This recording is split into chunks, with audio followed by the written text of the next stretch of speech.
One could title this thing, None Dare Call It Sedition, because that's what all this shit is. Now, we've had elections in the recent past where a congressman or two or three objected to the results, and that's what happened when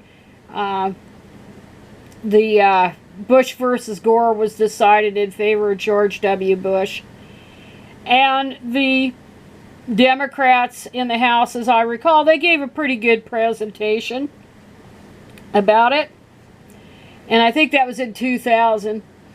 So it's happened fairly regularly, but it's usually just a formality, a protest.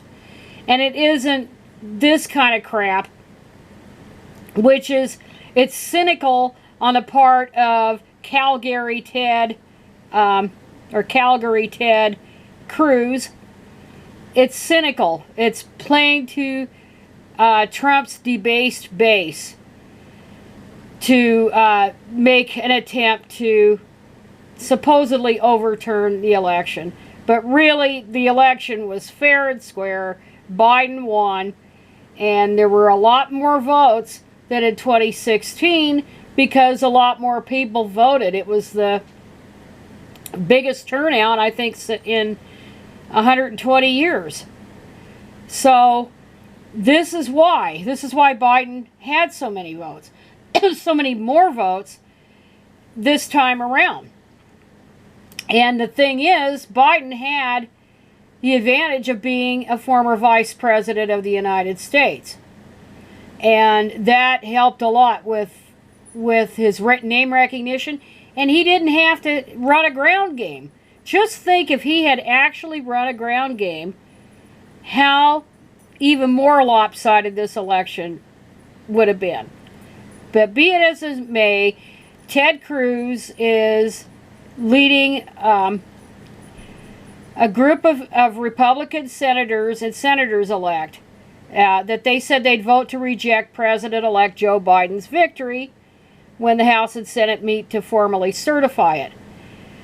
And then Pence says he's signals support on that, but that doesn't mean anything. Pence can't really do anything. But it's the idea that these guys and women, plus the House members, there was like, I forget, what was it, 140, I think, now are raising a stake. And this is all, again, playing to the base.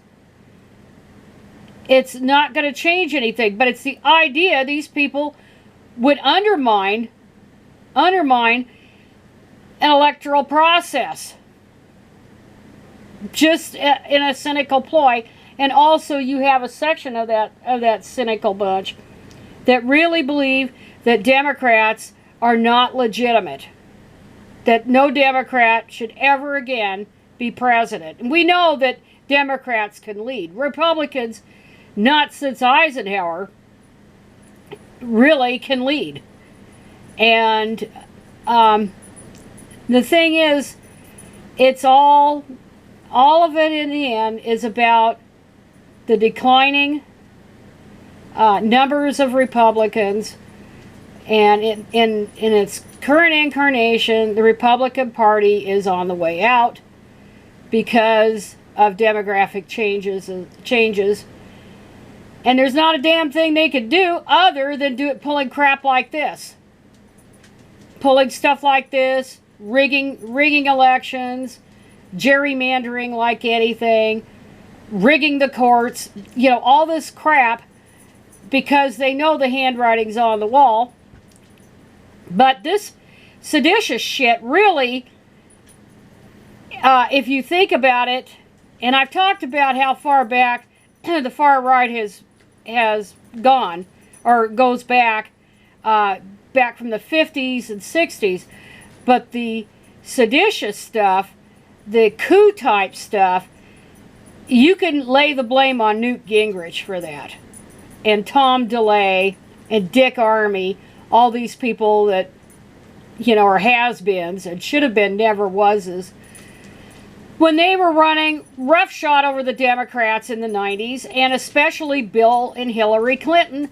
And people can yap all they want. Oh, Bill Clinton, he was this filthy womanizer, and he committed perjury, which he didn't. And no, he didn't. He didn't lie under oath either. But what all that was about, and all that Whitewater shit, and Vince Foster, and all that other crap, all that stuff was based on something that author Gene Lyons talked about in Fools for Scandal, and it was almost a throwaway line. And what he said was Bill Clinton and Al Gore posed a threat to the Republican Southern strategy. It was just basically, it was a throwaway line.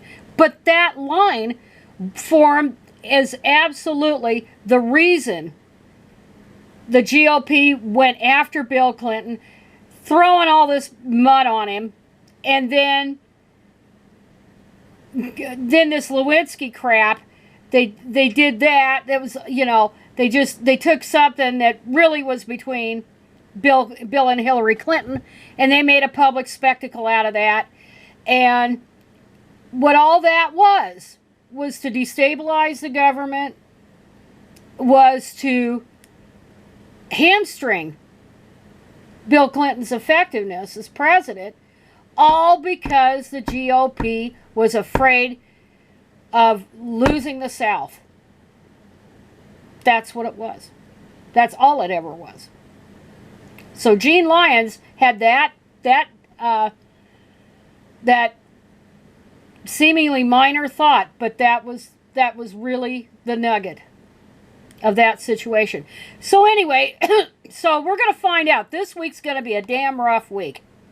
And then, as everybody knows, well, before we get to that, as everybody knows, on Democratic Underground, they talk about this tweet that Representative Chip Roy was challenging the seating of the delegations from Arizona, Pennsylvania, Wisconsin, Michigan, Nevada, and Georgia. Because if it was crooked, if the vote was crooked in those states for president, then so are the elections of the House delegation. And of course, there are a bunch of Republicans in the House. So I'll put that link to that tweet. And let's see. Let's do that. And then, so that was Chip Roy, and he's a Republican. So he called their bluff. Pretty clever.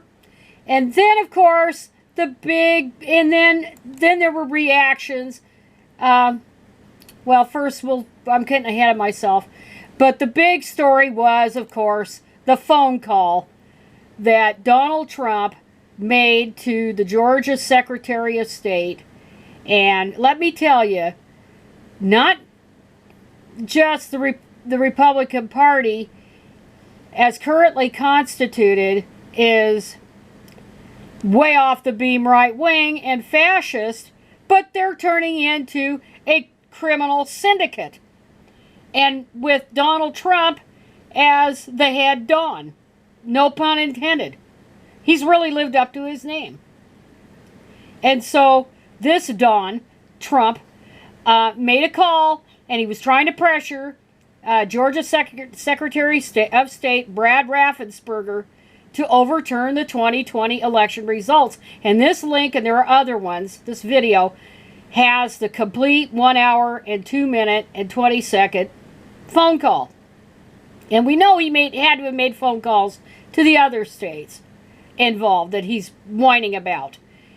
And so this guy is so unhinged. I mean, he's off his rocker crazy, is what he is. And the Brad and the others from Georgia, they let him run off at the mouth. It's mostly him. It's mostly Trump with a little bit of input by everybody else. But that is not only criminal, I mean, it's impeachable, it's everything. And Donald Trump is going to do a rally tonight in Georgia, the night before the formal election, and it's anybody's guess how that's going to turn out. But, you know, he risks getting arrested. They're not going to arrest him. The state police isn't going to arrest Donald Trump. No, they're not going to do that. But in theory, he could be arrested if he showed up in Georgia. Because he made a threat against elected officials or he tried to pressure them. I shouldn't say a threat. He tried to pressure them to change the results of an election to benefit him. It's total insanity. I was in bed last night and I played this thing, and it just was unreal. But it shouldn't surprise anybody. And then Carl Bernstein, of course, of Watergate fame, he says he calls this the ultimate smoking gun tape. And he should resign, like right now, or be impeached or whatever. But they're not going to do anything. He's like however many weeks, 2 weeks out, before he has to leave anyway. So they're not going to get rid of him. And they're just not going to do anything about it. And then, of course, the reactions came about how what Trump did to try and pressure officials to overturn the election results. And even old Paul Ryan, who used to be House Speaker and decided to go to greener pastures, even he was upset about that. So, I mean, there's Republicans all over the place who are upset about it. Even old despicable Mitch McConnell. All of them are upset over what, not only this tape thing, but also what renegade Republicans are trying to do. And, of course, it's less the problem with the elected officials as it is the cultists. So who knows what's going to happen when they descend on Washington, D.C. in a couple of days. And I hope that Black Lives Matter and these so-called Antifa groups, that they just stay the hell away. Just stay the hell away. Let them blather. Let them do their thing. But don't give them any reason to be further obnoxious or outright violent. And then the Secret Service, supposedly from NBC, says it's making contingency plans in case Trump will not leave the White House on January 20th. They will not physically remove him. Biden will govern from Blair House. The Secret Service will cut off all utilities to the White House. Water, electricity, food delivery, and wait it out. Trump can't get by without all the luxuries in life. And I guess I heard that Trump was planning to make a trip to Scotland. And who knows if he can get into Scotland, given they're in full lockdown. But anyway, I thought this is a little bit longer video than I wanted to make. And this will probably take me the rest of the day to upload.